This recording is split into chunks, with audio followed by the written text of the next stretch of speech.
L'une des plus grosses erreurs faites par la plupart des personnes cherchant à perdre du poids est de se lancer tout de suite dans des régimes draconiens ou même de se retrouver dans des salles de sport à faire tous les types d'exercices. Cela peut être non seulement dangereux pour leur santé, mais la plupart du temps, ça ne marche pas.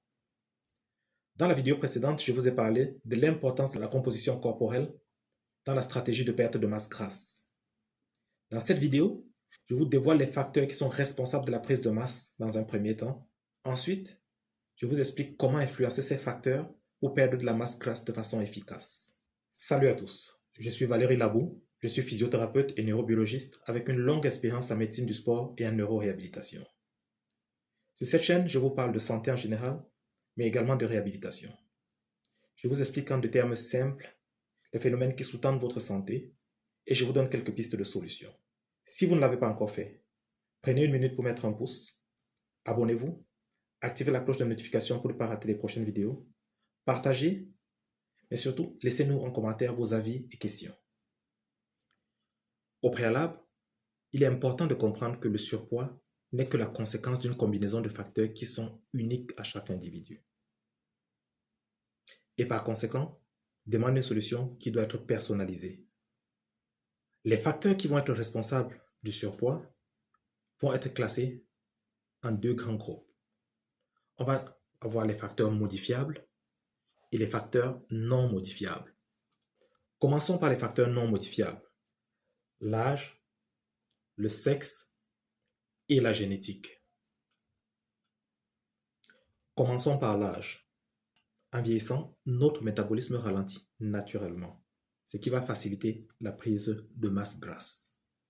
Notre métabolisme fluctue énormément tout au long de notre vie, surtout dans des périodes sensibles comme l'enfance, l'adolescence et des périodes de forte croissance comme la puberté pour atteindre un pic à 18 ans chez les femmes et à 25 ans chez les hommes, et un début de déclin du métabolisme à partir de 30 ans. Le sexe.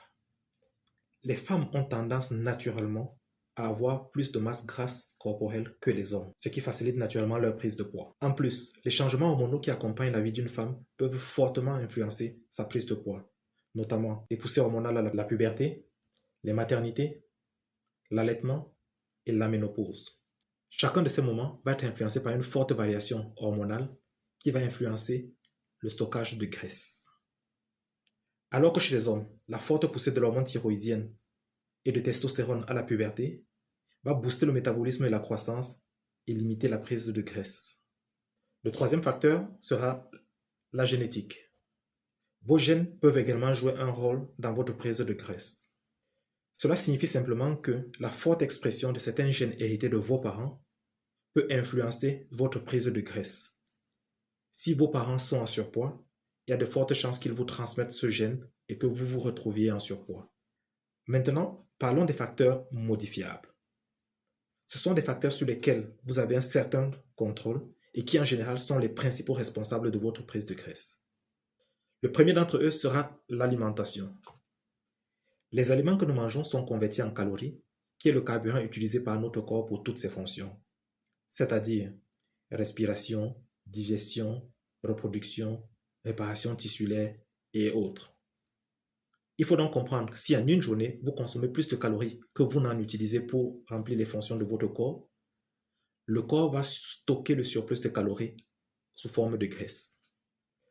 En général, pour chaque 9 calories consommées par l'alimentation et non utilisées par le corps pour ses fonctions, 1 gramme de graisse va être stocké par l'organisme.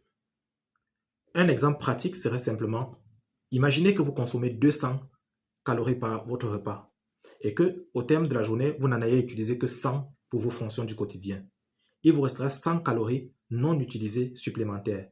Le corps va les transformer en 11 grammes de graisse qu'il va stocker. Le deuxième facteur modifiable va être l'activité physique.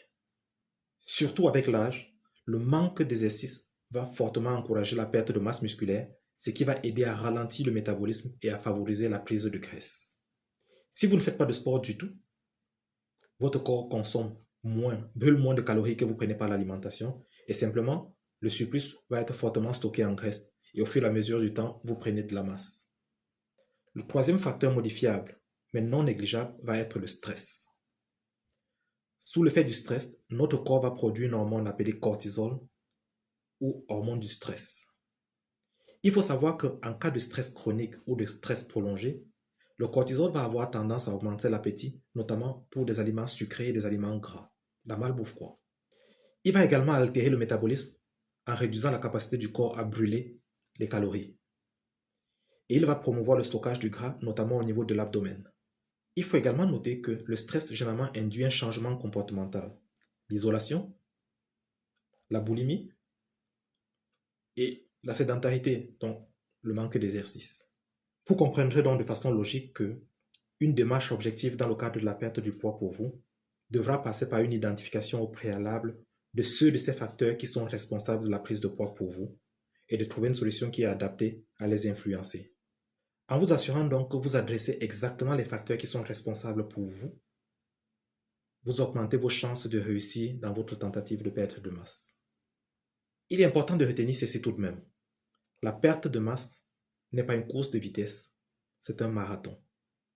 Si vous avez aimé la vidéo, abonnez-vous, commentez, partagez, aimez et laissez-nous vos questions dans les commentaires.